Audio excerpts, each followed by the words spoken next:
L'utopisme est un chemin de recherche vers la résolution rationnelle radicale. Les cathares moi-je, dans une compréhension logique du but de la création de la matière et de la vie, ont pu démystifier et préciser la nature de l'univers primordial parfait. Ce système originel absolu, fait de conscience omnisciente omnipotente, se révélait très différent du fonctionnement contraignant de notre univers relatif. La qualité de l'introspection se clarifiait, d'autant plus que l'identité de l'interlocuteur propre et personnel se précisait. Les informations comprises grâce à un principe de validation par le raisonnement ne laissaient pas la place à des erreurs de croyance injustes. La définition de l'univers absolu était toujours d'en trouver la meilleure. Dans le fonctionnement de l'univers absolu, chaque conscience élabore la matière avec une structure et une programmation stable, autonomes. Dans le fonctionnement de l'univers relatif, la matière évolutive est soumise à une programmation anthropique dépendante des interactions environnementales. Vous comprendrez donc la différence entre ces deux univers absolus et relatifs, avec ou pas de contraintes, de dégradation, de reproduction, pas de dualité ou une dualité totale. La métaphysique est la physique de l'infini défini.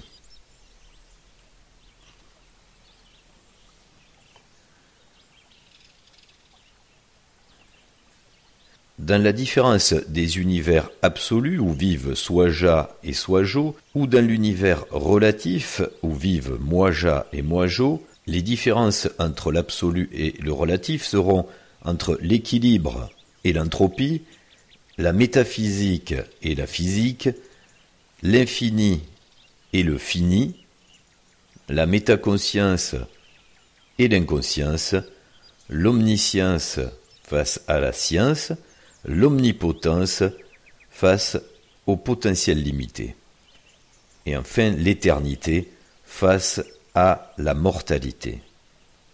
Un art de vivre face à une stratégie de survie.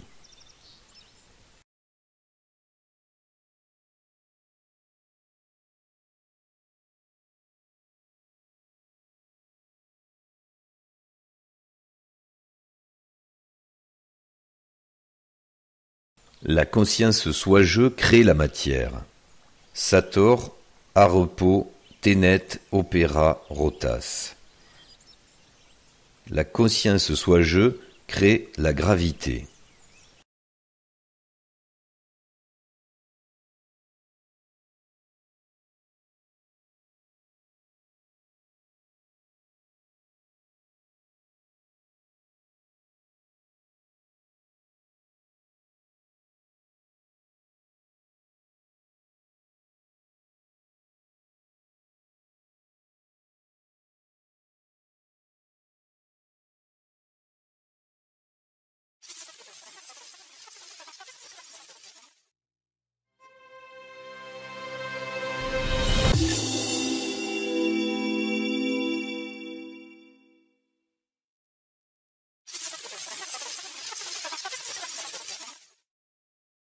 Vous imaginez bien que quand tout est parfait, de ce côté-là où vous créez tout ce que vous voulez, le type d'émotions que vous connaissez sont toujours les mêmes. Donc essayez de faire l'aller-retour de ce qui va faire la différence avec ici. Et là on redescend donc dans le monde des moi-je, qui est beaucoup plus terne, qui est beaucoup plus hostile. Qu'est-ce que vous allez faire si vous voulez créer un monde relatif où vous allez jouer avec des problématiques, pour connaître des émotions différentes et pour connaître des résolutions différentes dans le jeu que vous ne maîtrisez plus la matière, vous allez créer un monde que nous connaissons bien ici. Avec les limites. Avec des limites et avec surtout des contraintes. Et oui. Cet univers relatif, ce sera vraiment le miroir inversé de l'univers absolu où vous allez vous retrouver avec un logiciel totalement inversé, donc contraignant. On le rappelle au passage, ce qu'on va laisser dans la génétique, on pourrait dire, ou dans le côté inné de la conscience d'un animal qui est quand même plus qu'un animal, moi-je, c'est cette intuition toujours au départ quand même qu'il est plus qu'un animal, qu'un moi-je. Et il va toujours chercher cette interaction avec le soi-je qui va appeler Dieu, plein de choses. Quête. C'est une quête, voilà. C'est la quête. La maquette, hein. Oui, mais C'est une évolution de la compréhension. l'homme a montré à travers les âges que la quête était quand même quelque chose qui était fréquent. Et dans cette quête, vous allez essayer de retrouver vos vertus, justement. Ces fameuses vertus, là, qui sont hyper importantes. Alors, cardinales ou pas, vous y arrivez à votre rythme, hein. Et là, vous avez une liste qu'on peut d'ores et déjà donner. Là, on a le plan que vous connaissez bien, donc. D'un côté, l'univers absolu, Soaja, Soajo, ça parce que c'est important, et là on va en parler, ça nous permet de le dire, la prochaine vidéo, l'importance de comprendre les jumeaux absolus et relatifs, Moaja, Moajo, et Soaja, Soajo. D'autres appelleraient ça des flammes jumelles, hein, par exemple. Voilà, ou des âmes. Non, les âmes sœurs, eux, ils disent que c'est un peu différent. Voilà, bon après, il y a les âmes jumelles aussi. On précisera tout ça avec le lexique New Age aussi. Hein. On précisera tout ça la prochaine fois, mais ce sera bien le but d'éclaircissement et d'évolution dans notre conscience de la quintessence de notre jeu, là, de la causalité, jumeaux absolus et relatifs. Donc on navigue là dans cet absolu et dans ce relatif, avec nos 4 personnages, et dans l'absolu, il faut bien le dire, on a déterminé, on a bien identifié 2 choses qui sont absolument le miroir l'une de l'autre. C'est que dans un univers, il y a un équilibre, dans l'autre, c'est de l'entropie totale. Dans un univers, il y a de la métaphysique, celle qu'on a entrevue et évoquée la dernière fois, c'est-à-dire tout ce qui est incompréhensible ici, en fait. La partie physique, on la connaît bien, on la maîtrise pas trop mal, on n'est pas au bout quand même du logiciel, mais il y a mieux à faire, c'est sûr, mais on a bien évolué ce dernier siècle notamment. La métaphysique est très obscure, très opaque, on en a déjà parlé la dernière fois, avec tout ce qu'on ne comprend pas. Hein. Puis pour certains, elle n'existe même pas. Hein. On en est là quand même. Il y en a qui l'animent, mais voilà. Ne serait-ce parce qu'ils l'ont pas vu. Bon, après, les preuves, elles commencent à tomber. Si vous voulez vous y intéresser, on a parlé de la pyramide et tout ce qui était signalé dedans. Si à un moment ça c'est pas compris, ben remettez-vous au boulot. Hein, c'est pas compliqué. Il suffit de prendre une calculette, de jouer avec tout ça. Oui. On a d'un côté un univers où malheureusement, ou heureusement d'ailleurs, des choses sont finies, elles se terminent, et puis ça repart. C'est bon, il y a un cycle. D'ailleurs, il y a un cycle partout, c'est pas un problème. Mais c'est un problème quand on est en conscience de la fin de son propre cycle en général. On le refuse souvent, je veux pas mourir et tout ça. C'est vrai, et surtout quand c'est dans la douleur, parce que là, c'est encore la pire des situations. Je veux pas souffrir. Par contre, côté absolu, ben on touche à des notions qu'ici on a déjà du mal dans notre conscience à obtenir, c'est l'infini. Oui, on peut bugger. Hein. Voilà, ça bug. Parce que le problème, c'est que ici, quand on se concentre bien en tant que moi-je, et qu'on commence à fusionner avec la conscience de soi-je, les premières fois, l'infini fait bugger. Oui, parce que essayer de réaliser dans son cerveau l'infini, ça fait bugger. Voilà. On n'est pas fait pour. Et pourtant, on est fait pour du fini. C'est un des signes qui fait comprendre dans l'évolution de sa conscience que on est en train de se métamorphoser. Oui. C'est qu'à un moment on dit oui, d'accord. Mais tant qu'on n'est pas prêt, de toute façon il y a un fusible qui saute. En plus, ça marche pas. D'un côté on a la science. On sait ce que c'est. On va pas en décrire les travers ou les avantages. Il y a les deux. Et une omniscience, donc une connaissance de tout le principe, on va dire, puisque là on peut le préciser ce que c'est. L'omniscience, c'est vraiment une connaissance, une conscience du tout. Donc du principe aussi de fonctionnement. D'un côté, on a un potentiel limité. Qu'est-ce qu'on dit? Hyper limité. C'est-à-dire que si vous avez envie d'aller faire un petit saut, je sais pas moi, à Acapulco, vous allez polluer. Il vous faudra beaucoup d'énergie, il vous faudra beaucoup de temps, de fatigue aussi, etc. Potentiel même de réflexion ou d'amour même très limité. Hein. Ici, ça fait partie des contraintes de notre forme consciente et corporelle. De l'autre côté, c'est absolument l'opposé. C'est omnipotent à 100%, le potentiel est ouvert. Vous réalisez absolument dans l'instant ce que vous voulez. Et enfin, ça c'est un petit peu délicat, c'est vrai, on en a parlé un petit peu de tout à l'heure, avec le fini, qui se caractérise pour nous dans notre forme de matière personnelle sur la mortalité. Et de l'autre côté, évidemment, c'est l'éternité. Donc une forme, ce qu'on définit par éther ici, fait comprendre ce qu'est l'éternité quelque part. Du vide qu'on ne comprend pas, on a quelque chose qui se compose et qui se réalise quand il veut, où il veut. L'éternité, c'est bien ça. Donc à la base, c'est pas de la matière, c'est bien une idée de la chose, c'est une conscience primordiale qui crée son corps autour d'une conscience. C'est pour ça qu'il vaut mieux avoir encore quand même. Hein, Oui. bon. On peut le résumer au final pour dire que d'un côté, on est en stratégie de survie. Ah, ici, on peut bien l'identifier. Maintenant plus que jamais, j'allais dire mais non, parce que dans les périodes antérieures, on peut le vérifier aussi. C'est quand même pareil, bien délicat. Qu'on est dans une opposition dans le style de vie entre une stratégie de survie et, de l'autre côté du miroir, un art de vivre. C'est-à-dire que de l'autre côté, on développe plutôt tout ce qui va être le raffinement, d'aller très très loin dans ce qui est beau. L'harmonie. Voilà, tout ce qui est harmonieux, dans ce qui est le plus beau possible. Et on va essayer de jouer avec, de le décliner dans tous ces états. C'est quelque chose de presque inimaginable ici d'ailleurs. Et il y a autre chose qu'on n'a pas mentionné dans cette liste que nous prendrons soin de préciser à la fin de cette vidéo, puisqu'elle fera le pont sur la vidéo suivante et on en parlera à la fin du diaporama. Une fois que vous avez bien en conscience cette liste que nous venons d'énumérer, vous devez avoir donc aussi en conscience un peu mieux quel est le jeu que nous sommes venus résoudre ici. On en parlait la dernière fois dans la vidéo sur les synchronicités. Ici, avec une conscience moi-jeu et avec le type d'organisation atomique du vivant, etc., de l'énergie, on va dire, dans la matière, vous allez jouer avec l'air, la terre, le feu, l'eau, donc les éléments qui se présentent sous différentes formes même, pour la cause qui est le jeu. Du coup, avant de parler du côté émotionnel, on va clarifier, pour que ce soit un peu plus intelligible dans notre conscience moi-jeu, quelle est la grande différence entre les deux univers. Ici, Soi-jeu, qui lui est un créateur, il joue à moi-jeu qui est transformateur. De l'autre côté, quand vous pensez une table, vous savez dans tous ces détails comment elle est, atomiquement, de forme extérieure, de couleur, de matière, etc. Ça y est, elle est faite. Vous avez le plan. Vous avez la maquette et vous créez la chose. Ici, mais vous vous rendez compte un peu le boulot que c'est pour créer une table. T'as déjà créé une table? Ah non, j'avais coupé le bois. Mais moi aussi, je peux te le dire, c'est long. Faut aller à Casto chercher le...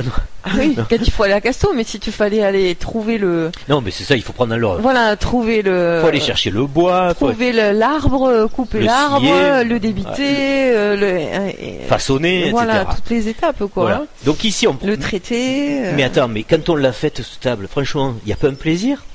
Ah oui, c'est sûr. Bon, donc on a bien, nous aussi, à notre niveau, la sensation du créateur. Complètement. Mais entre-temps, on l'a sué quand même, cette table.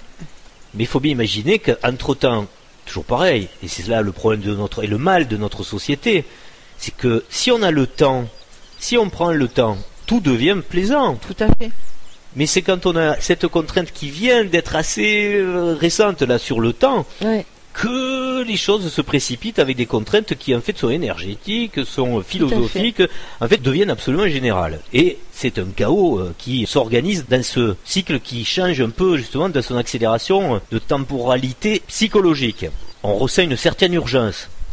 Donc ce moi-jeu transformateur, qui est un créateur limité, c'est sûr, dans la matière, il a quand même ce fameux plaisir. Non mais tu le sais. non. Là, l'état, je sens rien. On pourrait décliner quand même cette émotion d'être soi-même le créateur à plein de choses. Oui. Cette émotion de transformateur, la femme le connaît très bien. Quand elle met au monde un enfant, Bien par sûr. exemple. Bien sûr.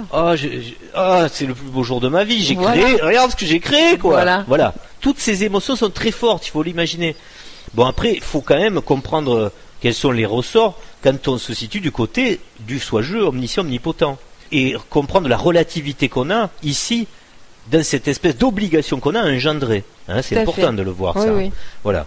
Tout ça, il faut bien le réfléchir, bien le méditer. L'univers originel ne fonctionne, mais alors pas du tout comme ici, parce qu'il est stable, il n'est pas anthropique. Ici, il y a une entropie dans tout.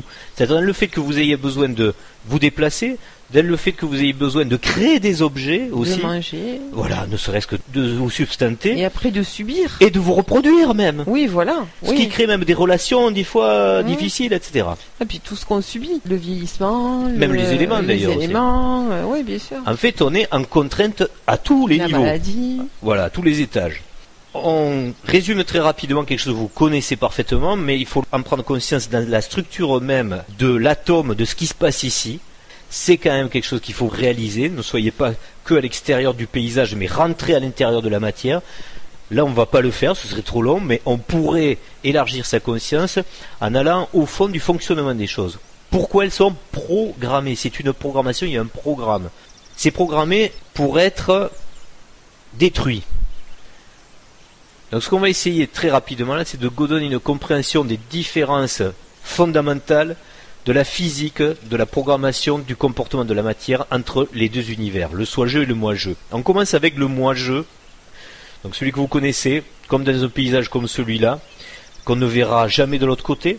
Et pour couper court de suite à ceux qui auraient la réflexion de se dire ouais mais des fois moi j'ai envie de voir un tas de bois pourri ou un arbre malade ou une décharge parce que c'est quand même extraordinaire, ou New York, la ville de New York là, c'est moche franchement dans l'absolu, hein.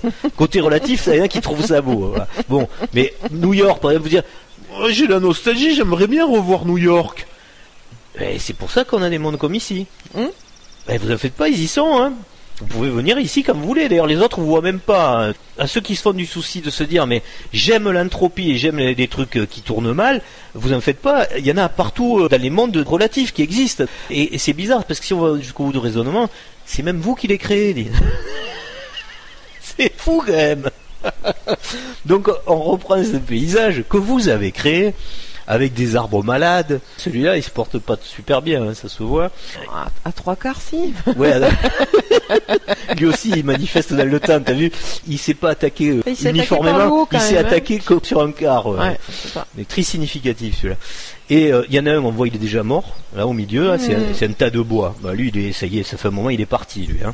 Donc cet univers, moi, vous le connaissez, il est absolument anthropique, fait de contraintes dans sa propre organisation interne. C'est-à-dire qu'à un moment, il faut bien imaginer que c'est ici que c'est comme ça. Parce qu'il y a une programmation de la matière. Et même la grande conscience qu'il faut avoir, à un moment, c'est de se dire que vous vivez sur de la matière, mais qui est des fois morte. Les couches de sédimentation, quand on fait un petit peu de géologie, pour comprendre ce qui s'est passé, ça aussi ça aiderait bien, ce serait l'objet d'une émission absolument complète, pour comprendre pourquoi l'expansion terrestre, etc., on va pouvoir comprendre que ce qui a été la carcasse d'un véhicule de vie, hein, que ce soit du végétal, de l'animal ou de l'humain, va se dégrader en quelque chose qui va se compacter, se condenser ou se brûler, etc., et qui va donner ou du calcaire ou de la pierre, de la roche basaltique, etc. Donc vous êtes sur un tas de morts quelque part. À un moment, il faut quand même le comprendre. Oui.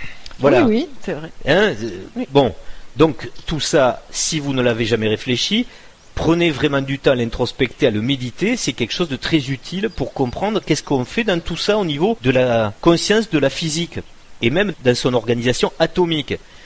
Ici, dans ce modèle anthropique, on est obligé toujours de créer du vivant pour créer un support matériel pour le vivant qui suit. Alors on va le voir un peu plus clairement.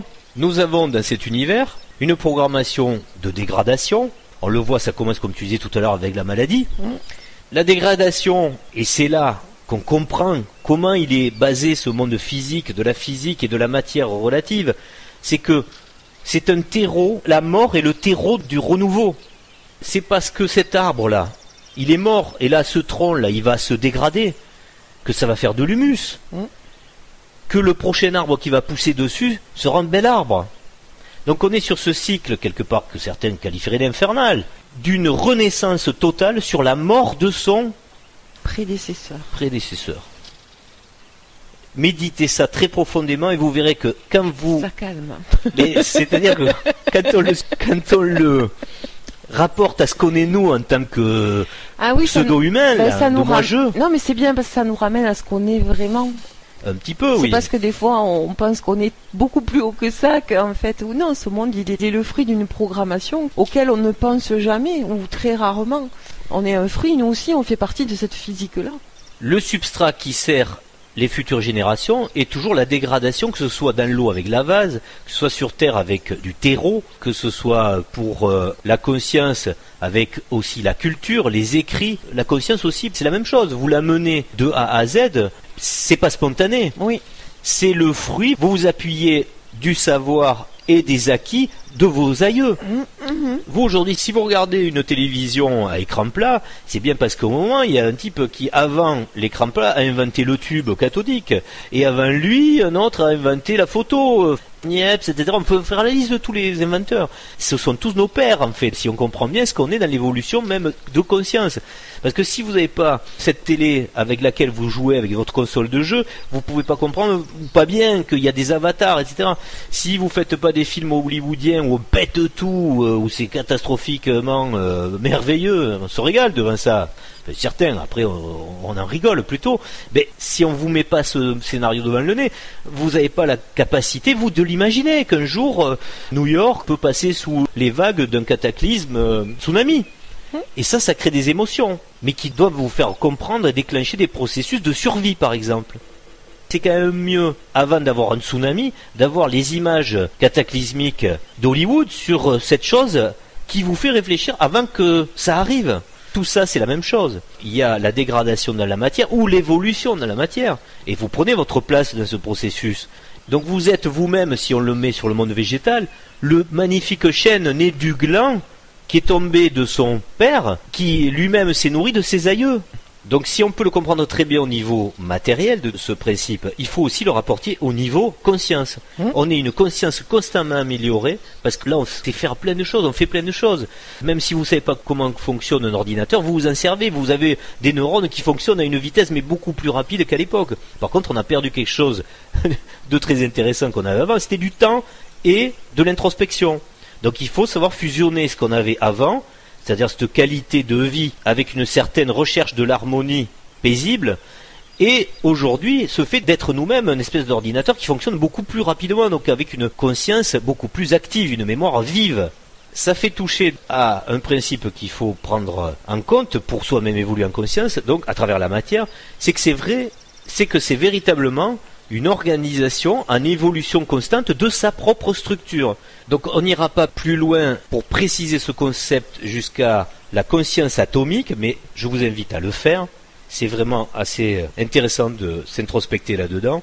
On est vraiment dans une organisation en évolution constante de sa structure, ce qui n'existe pas de l'autre côté, on va voir pourquoi. Donc on est toujours dans un déséquilibre constant de renouvellement qui oblige à la dualité pour la survie identitaire. Mais ça a été voulu dans le jeu, sinon il n'y aurait pas eu de dualité. Donc vous comprenez bien que la matière elle-même, elle est organisée pour que le jeu puisse se réaliser dans les émotions, etc. Et tout suit cette loi.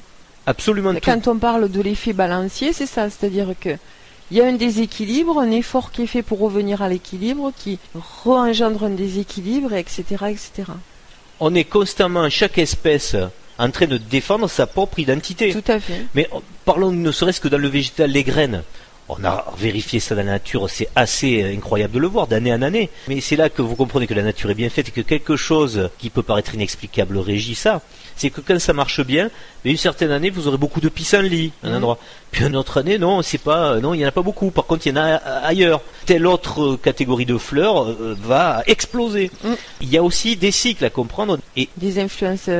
Et quand c'est bien fait, des interactions. Quand c'est bien fait, il y a très peu de disparitions. On reste sur des nombres d'espèces, voilà, qui sont avec des fluctuations, mais en tous les cas avec une pluralité, avec une diversité toujours maintenue à un certain niveau. Puisque dès qu'on perd en diversité, on le sait, c'est que l'entropie commence à faire décliner vers quelque chose qui va vers sa perte.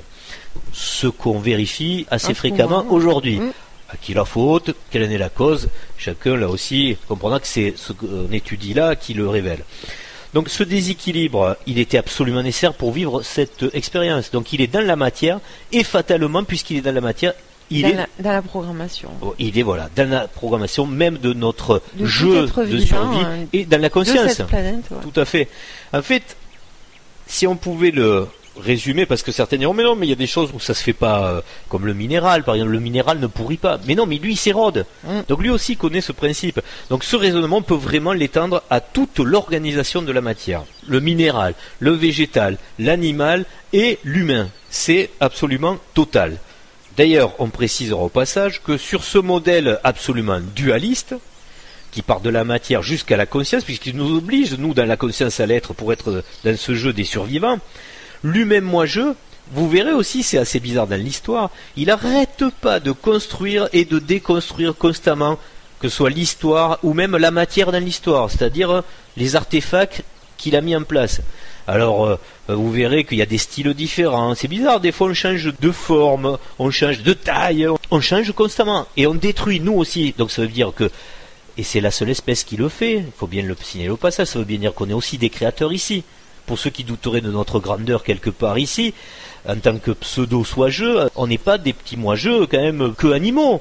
On a su montrer notre différence avec les animaux, alors des fois dans le bien, mais des fois dans le mal aussi. On le dit, nous on interagit avec la matière, on est les seuls par exemple à commencer à bidouiller même la matière vivante. Oui, tout à fait. On en a parlé avec les OGM. Oui, le clonage. Le clonage, voilà, le génie génétique aussi, il participe. Donc on prouve bien qu'on est en train de grandir, par contre nous, dans notre niveau de conscience et donc de la modification de la matière. Plus ça va, plus on en devient le maître. Mais le problème c'est qu'on ne la maîtrise pas bien, on a aussi l'autre travers et le revers de la médaille, c'est que comme on le fait pas bien, voilà, on s'en prend plein la figure. On est des apprentis sorciers. Du coup, quand on commence à modifier la matière et la vie, on en fait un peu n'importe quoi. Et quand on n'a pas la conscience qui va avec, on se retrouve avec des aberrations totales, genre on mange des animaux encore, alors qu'on a des ordinateurs devant nous, qu'on comprend certaines choses. On a un côté animal encore énorme. Oui. Et même on arrive à se complaire d'un ça d'une façon excessive. Oui. C'est-à-dire, on va faire des chaînes consacrées à ça, faire des recettes de plus en plus fines pour agrémenter tout ça. Mais ça, c'est pas mal, ça justement, c'est de la créativité. Mais cette créativité, ce serait bien qu'elle se déplace sur le curseur correct de la matière qu'on utilise pour le faire. J'espère que vous saisissez la nuance, parce que dans la recherche de l'hédonisme et du plaisir, c'est une bonne chose, c'est constant, il n'y a pas de souci. Mais on ne fait pas ça avec n'importe quoi. Et sachant qu'on peut obtenir les mêmes résultats avec des choses différentes, c'est qu'on ne s'est pas trop penché dessus, c'est là qu'on détermine bien que notre société est absolument malade. On peut vraiment le dire. Mais sur le voie de la guérison aussi, quelque part, parce qu'on voit quand même beaucoup de gens qui réfléchissent à tout ça en profondeur. Donc ce modèle dualiste, nous allons le quitter. Et nous allons arriver vers un modèle beaucoup plus apaisé, beaucoup plus sain et beaucoup plus même simple. C'est ça qui est terrible. C'est que il a fallu qu'on se casse la tête pour créer celui-là, anthropique, là, des mois-jeux. L'autre, il est beaucoup plus simple. Non, je pense que quand tu parles d'une harmonie totale, il suffit d'un grain de sable, il suffit après d'analyser quelle cause produit tel effet, l'effet devenant lui-même une cause de notre effet. Non, c'est plutôt rigolo, en fait. On peut le prendre comme ça, c'est vrai, oui. Et comme, faut être détaché si on dit ça. Oui, et puis comme tu es omniscient, je veux dire, décliner des effets, des causes et des effets à l'infini. Ça fait partie des expériences. Il faut se dire aussi qu'on vient certainement pas d'un univers qui est triste, quoi. Certainement pas. Je pense qu'on rigole beaucoup et qu'il y a beaucoup de facéties. Absolument. Et puis on voit bien l'intelligence absolue, parce que quand on parle de principe créateur, quand même, on ne le voit que de par notre œil et notre compréhension de moi-je, quand on trouve que les choses sont extraordinairement faites et qu'elles ne peuvent pas être le produit du hasard. Si le principe créateur n'était pas parfait, je pense que rien n'existerait. S'il fallait s'appuyer de notre univers anthropique et relatif pour arriver jusqu'à une quintessence, je pense que justement, avec tous les problèmes qu'il y aura entre-temps, on n'arriverait pas jusqu'au bout. On ferait péter toujours quelque chose. Et on n'arriverait pas jusqu'au bout, c'est clair et net. Pour coller à d'autres principes. Mais bon, on va pas redévelopper ça. C'est bien que c'est le parfait qui gère l'imparfait. Certainement. Voilà. Donc dans cet univers, on voit bien les deux différences avec ces deux images. L'univers anthropique, qu'on a visité très rapidement tout à l'heure, qu'on vous invite bien sûr à explorer en profondeur atomique de ce pourquoi il y a un cycle de dégradation et de mort, de la déstructuration de la forme. Et celui-là, sur lequel on dit voilà, à un moment je détermine que tu es une fleur violette, là on en voit dans ce champ, et cette fleur violette, elle peut être mangée, elle peut être piétinée, mais sa programmation, ce ne sera pas de devenir un substrat ou une matière dégradée d'elle-même, ce sera de se recomposer à son origine, c'est-à-dire de reprendre sa forme originelle. Est-ce qu'on arrive à bien comprendre le concept ? Ça m'a l'air clair. C'est bête à dire, mais pour avoir introspecté tout ça à profondeur, croyez bien que ce principe, il est en fait beaucoup plus simple que celui qu'on connaît dans le principe anthropique. En tout cas, il permet la stabilité, effectivement. Ah ben, il a une stabilité. Alors, ce qui est flagrant, et ça vous le comprendrez de suite, c'est que l'état de la matière n'a pas besoin d'avoir une multiplicité et des interactions en grand nombre qui créent l'entropie. Puisque Là, quand on voit une fleur qui fane, elle tombe, il faut qu'elle ait eu l'automatisme de balancer des graines partout, parce qu'elle sait qu'elle va mourir, donc d'essaimer partout, donc d'envahir même les voisins, etc. Une fois qu'elle est morte, son substrat crée des couches supplémentaires, donc ça change la dimension des choses. C'est-à-dire une planète change de dimension, ne serait-ce que ça. Donc vous ne pouvez pas créer un système parfait, une horlogerie parfaite, si la taille des montres ou des aiguilles ou du mécanisme change. La taille du mécanisme doit rester toujours la même. Et il n'y a que cette composition de compréhension d'un fonctionnement atomique, moléculaire, de la forme du vivant qui soit stable pour créer un univers stable. Donc essayez de faire un effort d'imaginer, parce qu'ici c'est dur, on a tout l'inverse dans notre fonctionnement intellectuel. Une forme doit rester une forme, avant que quelqu'un ne l'ait décidé. Parce que là, vous avez compris, puisque c'est l'omniscience et l'omnipotence qui fait la différence. Si on a voulu créer un moment ce champ avec des fleurs comme ça, c'est parce qu'on l'a voulu. Après, il y aura une pertinence à comprendre pourquoi il y aurait une autonomie de libre arbitre à laisser dans chaque élément vivant, même jusqu'au plus petit qui est le végétal. Mais ça nous prendrait trop loin dans le raisonnement, on ne va pas développer ça, la vidéo sera déjà bien assez longue. Et puis en plus on vous laisse l'introspecter, puisque c'est à chacun d'aller trouver ses solutions. On les a tous en fait, c'est pas compliqué de pouvoir plonger dedans. Alors j'entends déjà certains, un peu rapides et prompts au raisonnement, dire oh mais un monde fixe, stable, mais ça va être hyper triste. C'est-à-dire qu'en fait c'est toujours le même. Alors il faut bien se dire d'une part qu'il y a deux réponses à ça. La première réponse c'est d'imaginer que chaque fois que vous rentrez chez vous, dites-vous que vous avez envie de retrouver la maison toujours en bon ordre. Analysez bien, croyez-moi, ça vous met sérieusement en colère ici, là-haut, en désharmonie, on dirait. Si, quand vous revenez, vous dites, oh là là, qui c'est qui a tout bricolé, là? Tu pars en vacances, t'as un jardin.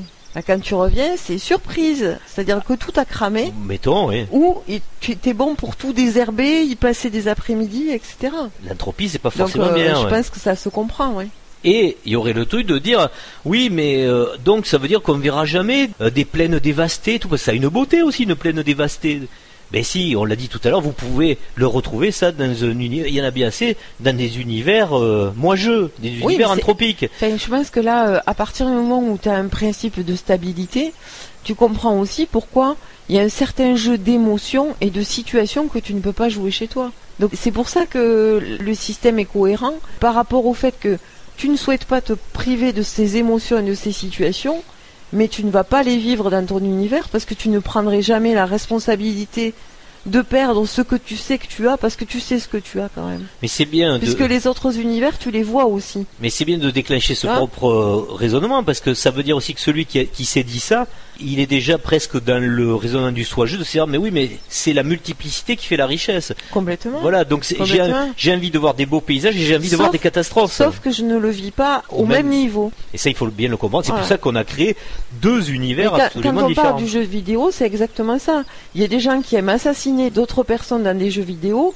mais qui n'assassineront jamais personne dans la vie. Bon, je dis pas... non, mais là, voilà, il y a quand même, à propre préciser... À mon sens, c'est une envie que je trouve étrange, mais bon, non, parce qu'on pourrait l'expliquer, c'est sûr. Tu vois, mais comme tu dis, elle ne fait pas partie de ce qu'on a dans notre absolu, qui c'est lui... C'est peut-être un mauvais exemple, mais c'est un exemple que tout le monde comprend, en fait. Tout à fait. Mais là aussi, on pourrait rentrer dans les détails, mais ce serait un peu long. Mais il y a une vraie bonne raison à tuer par écran interposé. Et c'est pas en soi un problème, bien qu'ici, ça puisse l'être aussi. Voilà, ça n'est un. Mais bon, on va pas rentrer dans les détails.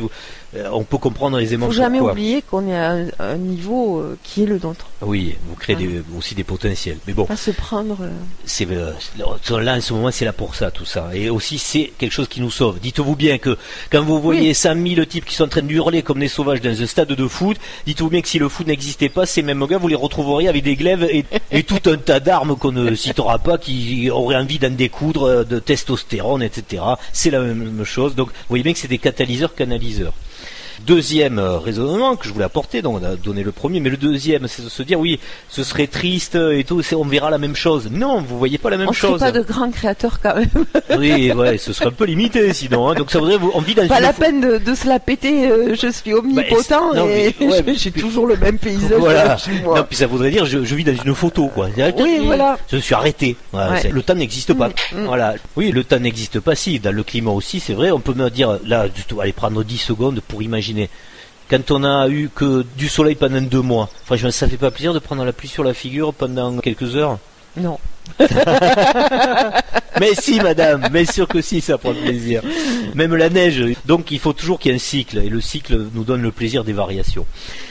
On le dira même pour le paysage, il n'y a pas de mal à élaborer, imaginer, dans notre principe stable que vous commencez peut-être à éclairer, le fait que, comme nous ici, il existe des arbres caducs et des arbres persistants, mais on peut faire un cycle aussi dans la forme de la chose. On peut créer des caducs qui vont à un moment même, et couramment c'est sûrement mieux foutu qu'ici. Hein. C'est-à-dire que ici, ils perdent les feuilles, et là vous me direz, mais que deviennent les feuilles? Ça va faire du compost? Mais non, faites un effort, comprenez ce que ça va faire.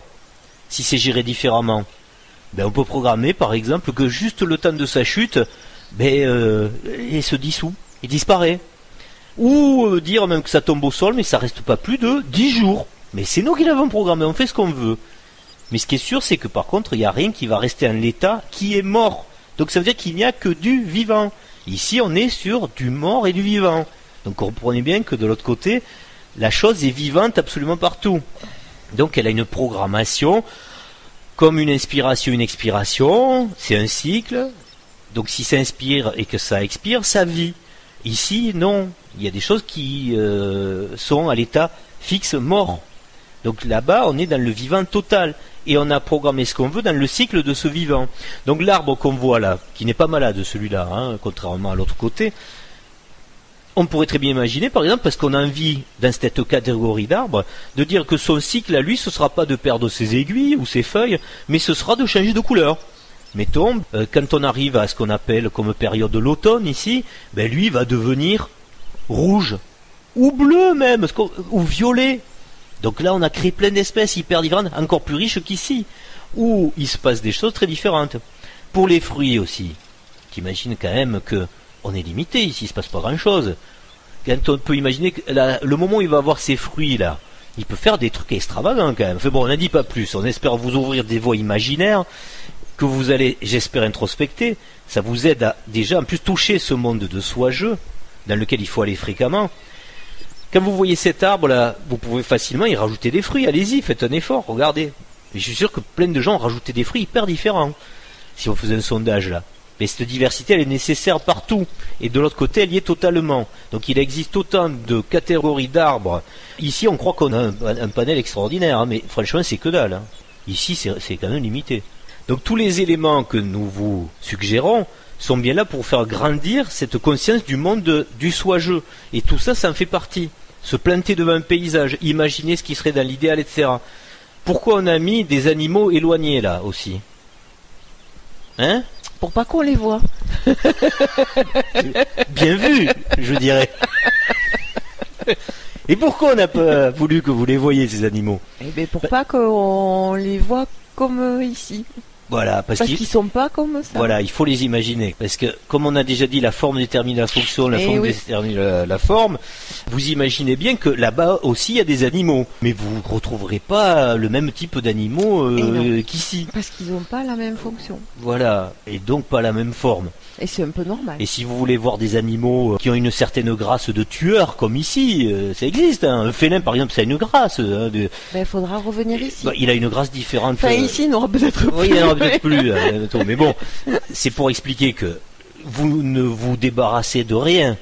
Le monde de moi-jeu, il existe toujours quelque part. Donc du coup, si vous avez une nostalgie du monde de moi-jeu, vous vous y remettez devant. D'ailleurs, c'est ce qu'on fait aujourd'hui, là. On y est en ce moment. Hein. Donc ça veut bien dire que on a été l'ersatz, l'avatar créé d'un soi-jeu qui avait envie de créer autre chose. Ce réflexe, vous l'avez même vous-même aujourd'hui, alors qu'on est à la fin du cycle. Donc il faut bien se poser la question. Oui. De l'autre côté, les animaux sont, tout comme les végétaux, on vous laisse à loisir le temps de les conceptualiser, de les imaginer. Puis c'est un bon exercice que de se dire, ce serait quoi l'animal idéal? Les animaux, parce qu'il n'y en a pas que. Oui, non mais le monde animal idéal. Est-ce qu'ils se mangeraient entre eux Certainement pas. Voilà. Par exemple, les serpents. Ici, voilà. ça peut faire peur. Bien sûr. De l'autre côté, certainement pas. Il y a un élément qui vous trompera pas. Il peut juste vous faire un bisou de l'autre côté, en fait, en gros. Donc tout ça, il faut le comprendre. Et ça fait partie aussi des choses qu'on retrouve dans les enseignements sur les religions primordiales, par exemple. Pourquoi Shiva? Alors ça aussi, je tiens à le dire au passage, dans les namastés, il y en a beaucoup qui prennent l'image de Shiva, et à ce moment, on se dit quand même que c'est un peu tiré par ses cheveux. Et ses cheveux, à lui, ils sont beaux, ils sont remplis de belles choses, un symbolique, il y a la lune, il y a aussi un serpent. Il faut comprendre la dualité du serpent. Le serpent d'ici n'est pas le même que celui de l'autre côté du miroir. Donc quand on utilise des archétypes grandioses comme celui de Shiva, c'est quand même un peu cavalier que de se dire d'une lignée shivaïque quand on raconte complètement l'opposé de ce que Shiva est venu délivrer, par exemple. On peut trouver ça un peu dommage. Donc ce serpent qu'il a autour du cou, à un moment, il faut comprendre ce que c'est, quoi. Vu ce qu'il a fait, je m'y risquerais pas. C'est vrai. Il y en a même. Et ça... Il y en a qui ont pas peur quand même. Il y en a même. Je rigole. Là, le pire à se rouler par terre, quand même, ou pas, c'est qu'il y en a même qui donnent ça comme nom à une boîte pour faire le ménage dans les maisons, vrai. quand même. Ouais. Ça, moi, moi non plus, ça je m'y risquerais pas. Ça fait partie du chaos actuel. Ouais. C'est normal quelque part. Voilà. La prospective suivante, donc on boucle la boucle, on essaie d'avancer un peu plus rapidement. Donc cette fameuse programmation qui est différente d'ici, de la structure matérielle qui est stable, elle est régénérale identique et elle peut inclure, on l'a dit au passage, donc la diversité grâce à des cycles de métamorphose. Elle va donner comme résultat donc pas de dégradation par rapport au végétal. Sur le monde du vivant, pas de mort. Et ça c'est intéressant quand même, hein. Ça enlève des frayeurs d'ici, par exemple. Et pas d'érosion par rapport à un principe qu'on voudrait très dur, fixe et qui... C'est stable. Voilà, c'est stable. Donc pas d'érosion, pas de mort, pas de dégradation. D'ailleurs, on peut se dire qu'il est quand même assez compliqué de concevoir de l'harmonie sur de l'instable. C'est ce qu'on a essayé de faire comprendre au total. Mais pouvoir se dire qu'on va arriver à construire sur un monde, un domaine, une activité... qui est instable, démonstration. C'est le cycle, c'est ce que vont proposer tous les namastés qui se positionnent pour l'âge d'or qui arrive. Dans un cadre qu'on détermine bien, donc relatif des mois-jeux. Ah, complètement. Puisque le cycle, qui lui aussi ici est améliorable, se fait toujours, mais avec l'âge d'or jusqu'à l'âge de fer.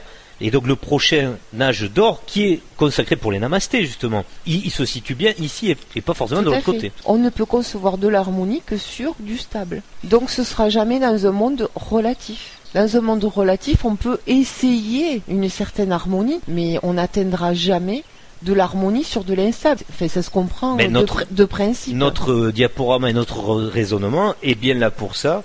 Et je reformule. Oui, tout à fait. C'est important. C'est absolument nécessaire. C'est que pour tous ceux qui auraient encore dans l'idée d'être des dieux ici, et il y en a plein, que ce soit dans le cartésianisme de la physique ou que ce soit dans le namasté du spirituel, qui vont se dire mais moi je vais refaire le monde et tout.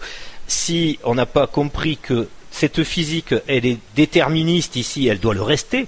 Vous n'allez pas détruire ce monde-là. Vous allez ici le détruire pour le refaire à l'identique, mais mieux. Oui, et qui va se redégrader. Voilà. Vous ne sortez pas du concept. Je suis par exemple sur des phrases aujourd'hui où il faut rechercher l'obligation, il faut rechercher l'harmonie. Mais ça vous met dans des situations qui sont des situations de souffrance parce que personne ne vous dit qu'ici vous ne la trouverez pas l'harmonie. Vous pouvez chercher un équilibre, essayer d'être mieux équilibré, mais cet équilibre, ce qu'on ne vous dit pas, c'est qu'à chaque seconde, vous allez essayer de le maintenir et vous ne pourrez toujours pas le maintenir à chaque seconde de votre vie. Et c'est ça qu'il faut accepter. Mais on peut pas dire à quelqu'un qui est sur un chemin, il faut chercher l'harmonie, mais elle y est pas, tu peux toujours la chercher. Oui. Si, on peut toucher par la quintessence et la transcendance, aller vers l'absolu. Mais il faut le dire. Mais pas ici, voilà. Mais il faut le dire. Il faut le dire. Donc c'est comprendre qu'est-ce qu'on Sinon, est ici. On se perd parce qu'on a toujours une sensation d'échec. On est ici, si on a bien compris, pour se finir. C'est-à-dire on part d'une matière brute et on sort avec une matière polie. On se perd plus. Alors, ce qui est intéressant, c'est que et c'est là qu'on introduit un mot très important. On refait référence à Jung. Décidément, ce Jung est très intéressant. On parlait tout à l'heure, dans le cycle, de l'individu. Donc Jung parlait d'individuation. Et nous, ce que nous allons continuer à préciser ici, c'est de comprendre que quand on est, puisque là on est passé dans le monde qui est plus joli, on le voit, qui est parfait, du monde du soi-je, il n'y aura pas on aurait le réflexe de dire de réincarnation. Oui. Mais si vous comprenez ce qu'est le monde du soi-je, c'est pas une réincarnation qu'on remet en cause ou même en question ou dans la balance et dans la compréhension. Pour être vraiment juste dans les mots, de l'autre côté, il n'y a même pas une réindividuation. Et c'est là qu'on boucle la boucle sur la compréhension du namasté, du Dieu qui fait peur, unique, etc. C'est que vous ne perdrez jamais votre identité. L'individu que vous êtes reste, il existe et il demeurera toujours. Une conscience personnelle, c'est une individuelle. Conscience, absolument. Donc, dans le monde parfait, dans le monde stable, que tu as bien déterminé avec force, c'est que... Conviction. Oui, conviction, tout à fait. Il n'y a pas de réindividuation. Vous n'allez pas vous fondre dans le tout, ou dans un dieu, ou dans le principe, etc. Aspirer. Vous redevenez vous-même un individu à part entière avec ses caractéristiques. Et en plus, qui lui-même n'a pas besoin de se réindividuer. Alors qu'ici, vous êtes à réincarnation constante, jusqu'à ce que vous sortiez du jeu et que vous rejoigniez votre soi-jeu. Voilà, c'est pour bien faire le distinguo entre ces deux mondes. Et on peut même préciser que dans cet univers absolu sans la mort, quand on joue un peu avec la langue, et quand on prend le A du A privatif, quoi, ageusie, sans le goût, etc., donc sans le, quand on prend ce mot qu'on connaît, ce concept, la mort, de l'autre côté, on est vraiment dans le concept miroir d'amort. C'est-à-dire sans la mort, privatif de la mort. Donc on est vraiment dans l'amour. Il faut bien comprendre ce petit jeu de mots qui, d'ailleurs, si on le poursuit un peu plus loin, mais là on n'est pas gentil, on va jusqu'au bout. Si on le met à l'envers, ça fait Roma, c'est une ville qu'on connaît bien, c'est Rome, c'est bizarre. Mais bon, c'est juste une intuition. Je pense qu'on risque d'être surpris des versions historiques de tout ce qui nous a pétri dans notre culture de ce qu'on est aujourd'hui. Donc dans cet univers où la matière est stable, pas de dégradation, donc pas de reproduction pour tous celles qui auraient encore l'instinct maternel et qui pourraient se rebeller en disant mais je vais plus pouvoir créer. Comprenez bien où sont nos curseurs psychologiques de la création. Quand on se situe en tant que créateur émotif ici, qu'est-ce qu'on est vraiment par rapport à l'autre côté? Tout ça, il faut bien le peser. Et comprendre bien, surtout, parce que c'est là des faits constatables que personne ne peut nier, des contraintes. Il n'y a ici que de la contrainte. Donc si vous arrivez à ne pas rentrer dans la philosophie d'améliorer les contraintes, mais de passer dans un logiciel sans contrainte, vous êtes dans le monde absolu. Et il faut se le permettre intellectuellement, ça s'appelle de l'idéologie. Et pour resserrer le raisonnement, au final, on pourrait même le résoudre avec une seule idée, c'est pas de dualité. Et pour terminer, puisqu'on a compris que tout le dysfonctionnement venait de la programmation de la matière, qu'on a voulu donc de l'autre côté. Donc qui décide de vivre un moment, donc ce moi-je ou ce soi-je? C'est quand même la question qu'il faut se poser, c'est celle qu'on nous pose en ce moment. On l'avait vu aussi la dernière fois. C'est que votre conscience, notre conscience à tous, chacun doit choisir. À un moment, on met des menus devant le restaurant, il faut choisir les plats que vous voulez manger. Mais là, c'est pareil. C'est-à-dire, il faut choisir qu'est-ce qu'on veut vivre après cet état de conscience. Puisque, au final, vous avez bien compris que ici, la matière doit disparaître. Il y a quelque chose qui reste, c'est un morceau de conscience. Donc, ce morceau de conscience, est-ce qu'il veut continuer dans cette matière ou en imaginer une autre? Voilà. Oui, tout à fait. Pour terminer, nous aurons juste à survoler rapidement toujours des effets constatables dans cette propre matrice, c'est la causalité émotionnelle du jeu, qui découle donc de la matière, parce que c'est nous qui l'avons voulu en créant ces règles du jeu difficile.